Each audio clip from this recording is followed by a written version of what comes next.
Primeramente, discúlpenme porque no puedo hablar en portugués.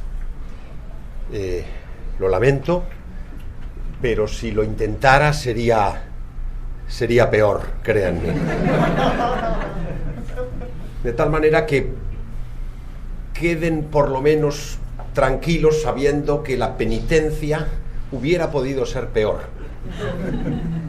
en el caso de que me hubiera atrevido a intentar hablar portugués. Me dicen que hable de lo que quiera, pero en 20 minutos, que no los consumiré íntegramente, sino que hablaré un poco menos, porque estas sesiones se sabe cómo empiezan, pero no cómo terminan, y las reuniones con múltiples oradores las carga el diablo, pues como las armas, pues intentaré hablar lo menos posible. Y creo que un tópico, una cuestión de la que se podría hablar, es el de la acción de los seglares en el mundo. De una manera muy sencilla en su estructura, pero quizá no tan sencilla en alguno de los conceptos, aunque intentaré simplificar la argumentación al mínimo. Miren, cuando se nos habla de la acción de los laicos, de los seglares, como se decía antes, en el mundo, todo el mundo cree que nos estamos refiriendo inmediatamente al Concilio Vaticano II y a lo que en una de sus declaraciones denominó consecratio mundi.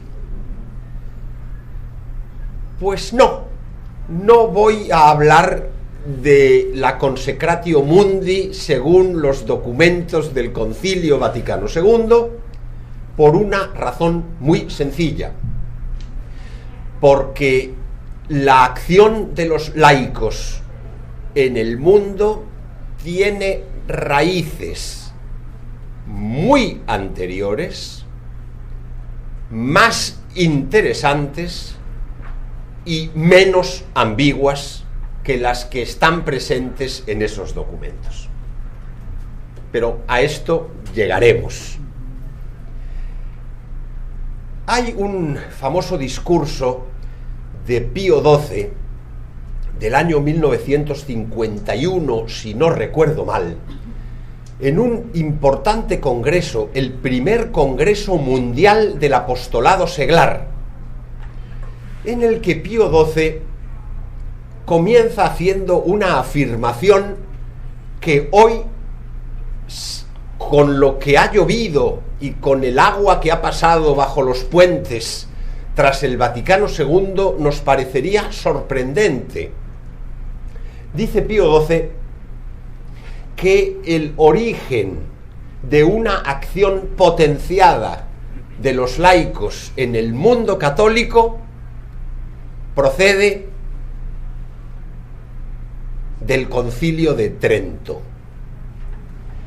Sería, según Pío XII, en 1951, la realidad de la cristiandad post-tridentina la que habría buscado un lugar para los laicos en el seno de la acción de la Iglesia, desconocida hasta entonces. Digo que es una afirmación que hoy nos parece sorprendente, pero que Pío XII hace en 1951.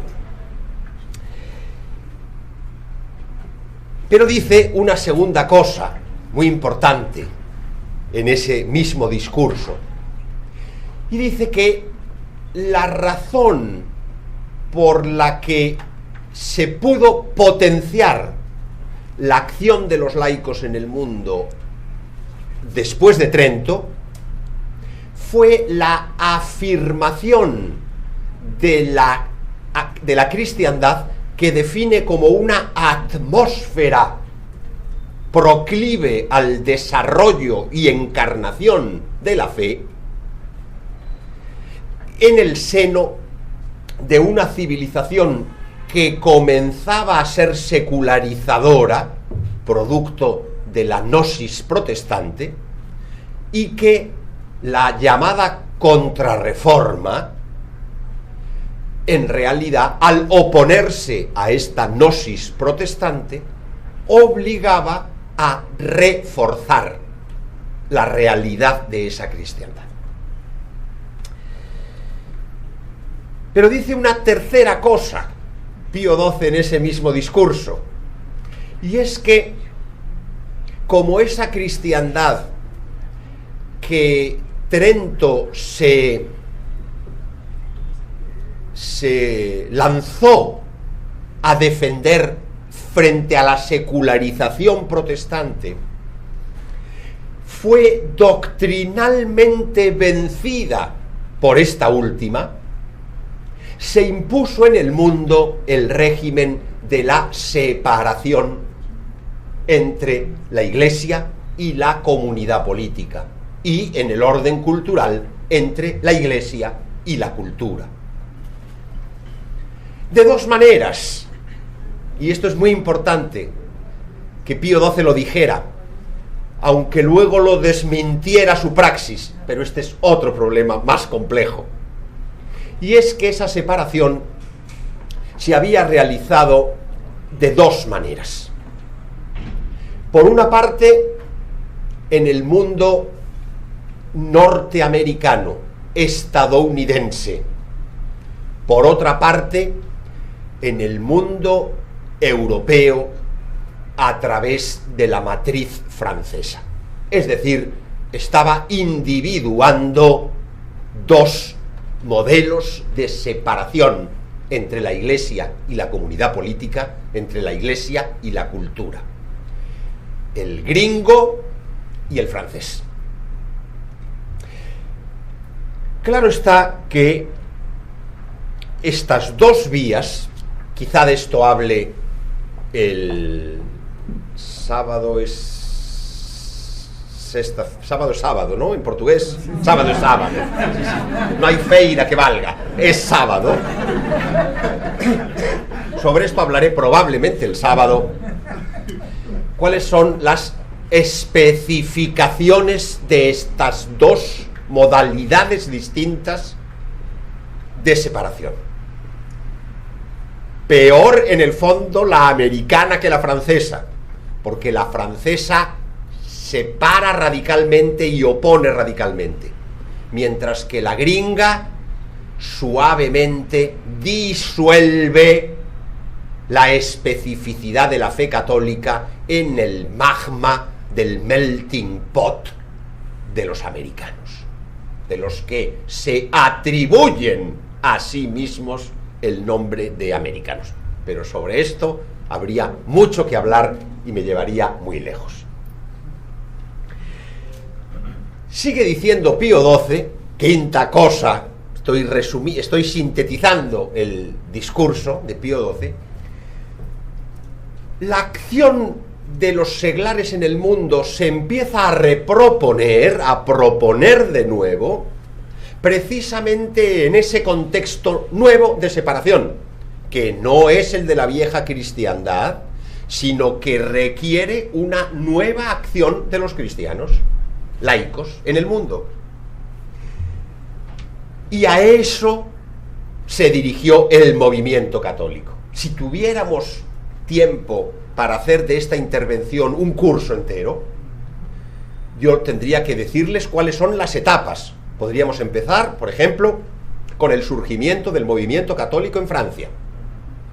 El ultramontanismo, el legitimismo, el ultrarrealismo, las distintas corrientes que se mezclan y que a veces son indiscernibles, difíciles de separar entre las influencias regalistas, galicanas, liberal-católicas que están emergiendo. Ahí está Lamennais, ahí está Montalembert, ahí está Louis Veuillot. El estudio de esta realidad es apasionante, es fascinante, y sin el estudio de lo que ocurre en Francia entre 1800 30, 20 y 1850 no se puede comprender lo que luego ha ocurrido en la política católica mundial. Pero podríamos referirnos al mundo español, que tiene una especificidad notable respecto al mundo francés, porque allí el catolicismo social y el catolicismo antiliberal van unidos a través de una encarnación popular en un movimiento que es legitimista al mismo tiempo, que es el carlismo. O podríamos, si como digo, en vez de hacer de esto un discurso de 15 minutos fuera todo un curso, referirnos al mundo hispanoamericano y estudiar cómo en Hispanoamérica, tras las independencias, al quedar truncada la tradición política y la monarquía, el mundo católico solamente puede agarrarse, aferrarse al ultramontanismo, a la defensa del principio del papado, de lo cual se van a derivar, andando el tiempo, otros problemas distintos, algunos de los cuales hoy padecemos y empezamos a ser sensibles a ellos, pero tampoco puedo detenerme aquí. En ese contexto, olvido la historia, olvido los escenarios y me voy a la doctrina, que es más rápida siempre de explicar que la historia, que requiere un desarrollo más pormenorizado. Esa es la resistencia del papado al mundo moderno.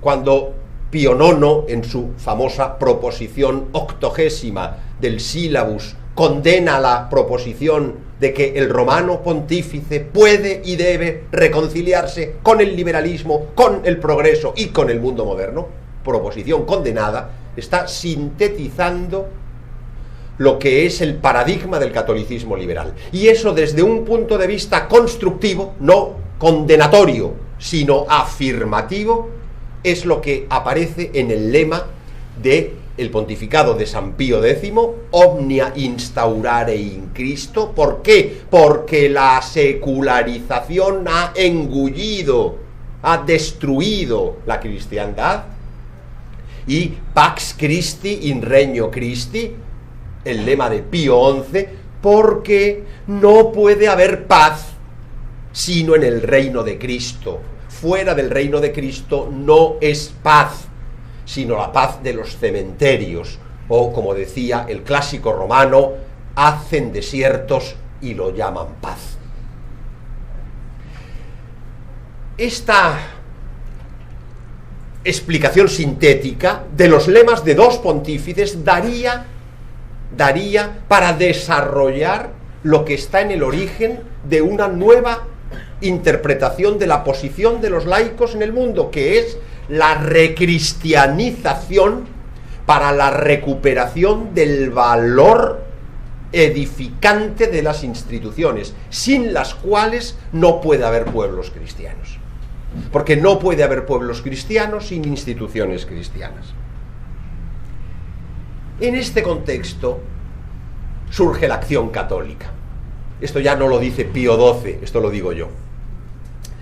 Y no lo dice Pío XII porque Pío XII sigue sosteniendo la acción católica, que ha medio nacido con Pío X, que Benedicto XV la ha empujado, y que sobre todo la encontramos realizada con Pío XI, y que Pío XII defiende. Tras Pío XII habrá pasado la época de oro de la acción católica, y será una decadencia hasta prácticamente su extinción.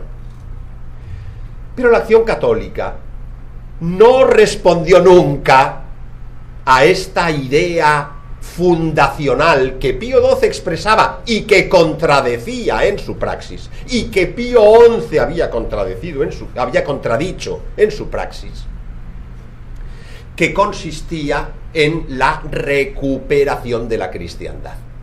La acción católica erróneamente se convierte en un instrumento clerical, y no utilizo el término clericalismo en el sentido bergogliano, que es un sentido interesante en algún punto, aunque de nuevo se podía aplicar el Santo Padre a él mismo el diagnóstico que realiza en ocasiones, sino en el sentido del filósofo italiano Augusto del Noce, en el que el clericalismo consiste en el deseo de intervenir en las instituciones políticas en el sentido de bautizar todo lo que hay al fin de intentar sacar de lo que parece mal bien, algo que en general suele ser perdedor, porque las ideas tienen consecuencias, porque las estructuras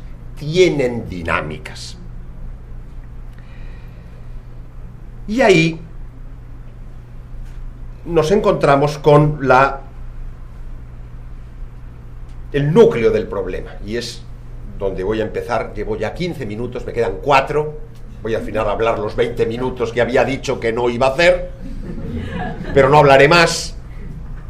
Nos encontramos con el nudo del problema, y es que el catolicismo liberal, para el que el movimiento católico nació para combatir, termina siendo funcional al catolicismo liberal.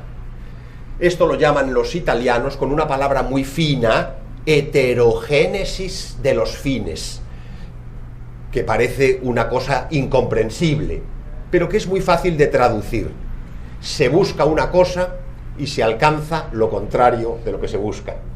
Eso quiere decir heterogénesis de los fines. Se busca cristianizar las instituciones y termina reforzándose el liberalismo en el mundo católico.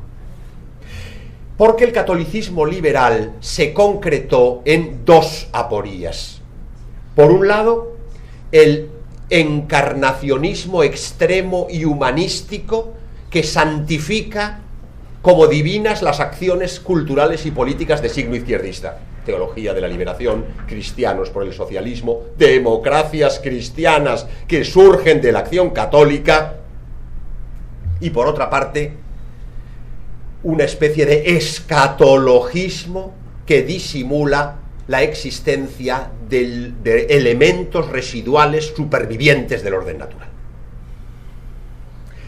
Y esto es en lo que termina el movimiento católico. O bien en decir que sí, que Cristo reinará, pero reinará en su segunda venida, que además se deja de predicar, se remite a las calendas grecas, o bien se sustituye el reinado de Cristo con la teología de la liberación de los oprimidos, de los pobres, mientras que la verdadera especificidad del mundo católico que había garantizado la tradición antimoderna de la Iglesia aparece disuelta.